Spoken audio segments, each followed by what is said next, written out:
Hi YouTubers, Skinny Brick to be here.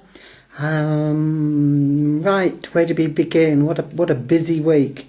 Okay, for those of you who've not been watching me on YouTube, I am on a weight loss surgery journey, and I'm hoping to have gastric bypass surgery.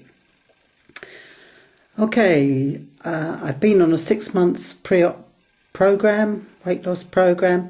And for the first time last Wednesday, I was actually due to see the surgeon. I've been under a different hospital, but the surgery's done at a completely different hospital from my local one. So on Wednesday, I actually went to see the surgeon to what they call a one-stop shop.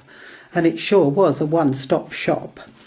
My appointment was 1:10 and I actually left the hospital at just before 5 o'clock. I saw a total of 7 different people. They took blood, they weighed me, they took my height. I've lost a centimetre in the last 6 months, so I don't know where that's gone. I then saw the sort of general nurse who took blood pressure and basic medical history, etc.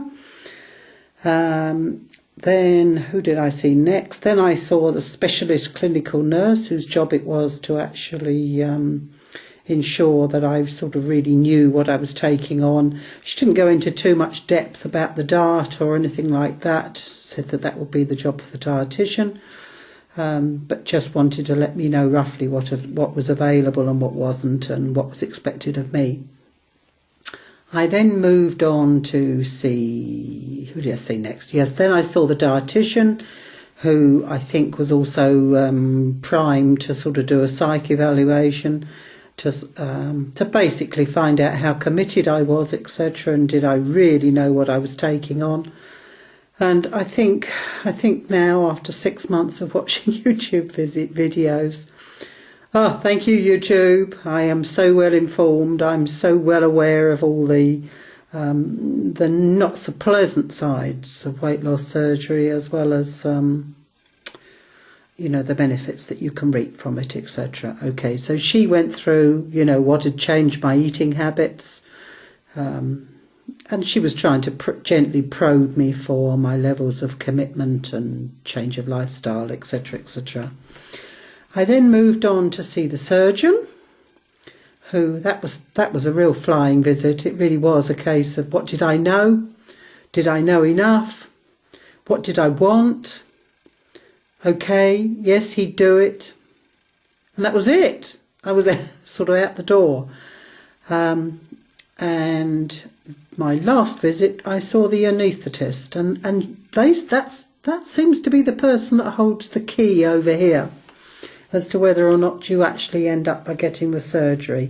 So we talked a fairish bit about, I have this arrhythmia, which is, as I'm losing weight, is gradually becoming less and less frequent. In fact, I did have one, I think just after the last time I spoke on YouTube, but then I was very feverish, and arrhythmias are often triggered by fever or viruses, etc. And it was only a short one. And I took with me records of all my previous attacks. And anyway, she was extremely helpful.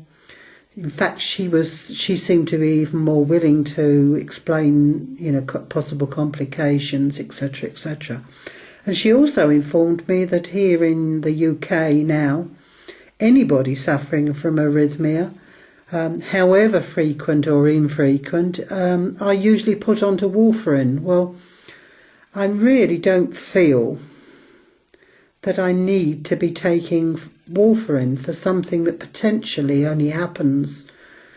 I've had three attacks in 9 months, and one of those was definitely caused by the fever last week or the week before. So it seems a bit overkill to be taking something as powerful as warfarin for something that quite possibly will almost disappear as my weight goes. Anyway, she gave me the option. She said, we can take a chance and do surgery, But the chance wasn't that it would be more dangerous for me to have surgery. The problem was that if I arrived at the hospital on the day of surgery and I was in the middle of an arrhythmia, then they would cancel the surgery. So that was the risk. She said, or else we can refer you to a cardiologist who no doubt will put you onto warfarin or a course of treatment, and then you'll come back to us. And quite honestly, this is something I've lived with all my life. I've only once had a serious problem from it where it continued for 48 hours, and it just seems a little bit overkill. I know you have to be cautious, especially as you get older, etc.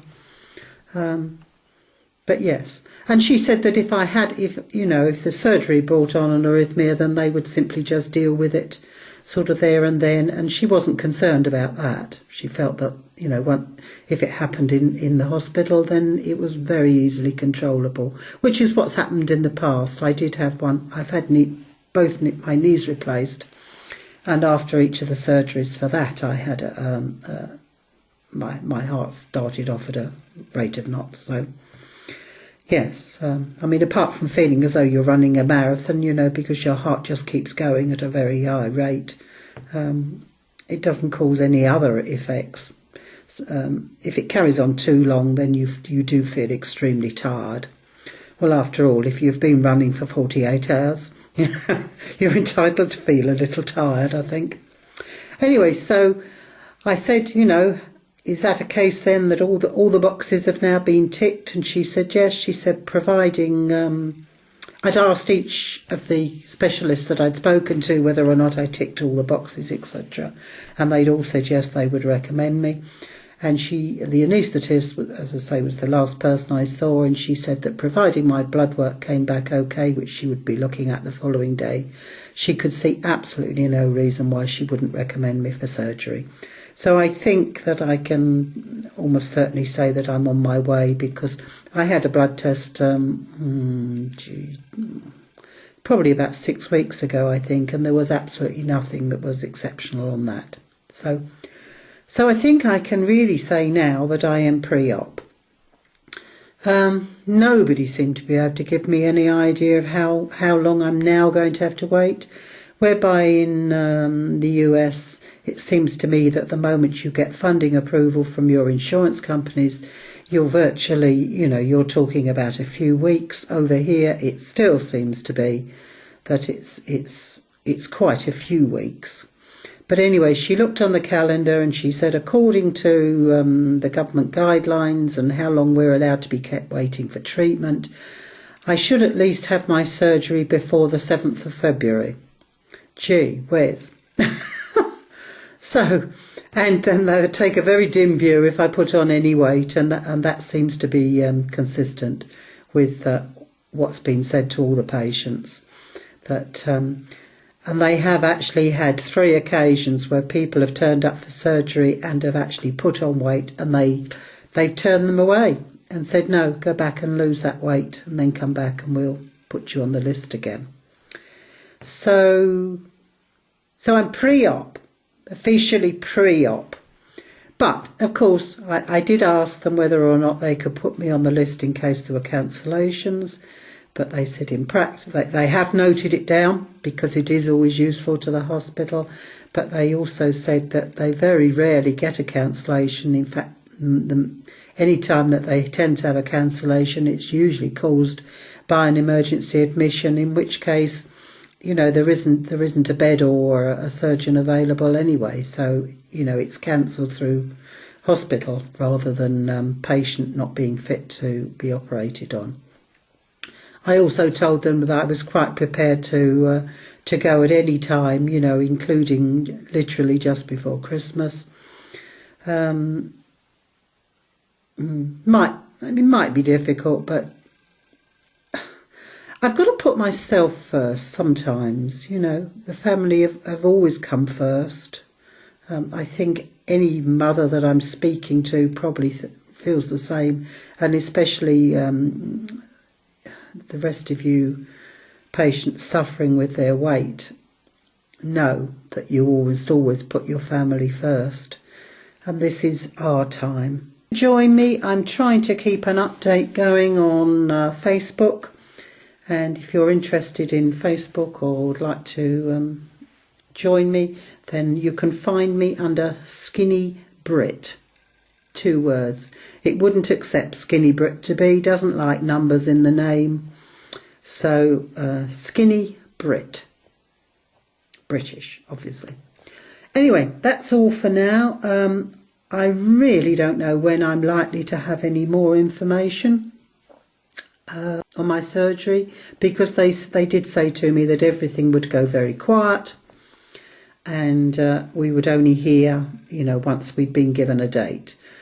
And it's very strange. You would think that they would know roughly how far ahead they are booking people, but nobody seems to know. So I will give them a few days, and then I will phone up the administrator and see whether or not I can actually get any more information out of her. Because after all, she's the person that is actually booking people in, and perhaps she'll have some idea of how far down the list I am. But there was quite a crowd of us there at the hospital, and if any of you are watching YouTube or etc., please subscribe. And once again, thank you to all my new subscribers. You are brilliant. And just thank you to the rest of the weight loss surgery YouTube community. Anyway, I will speak to you soon. Bye for now. Bye.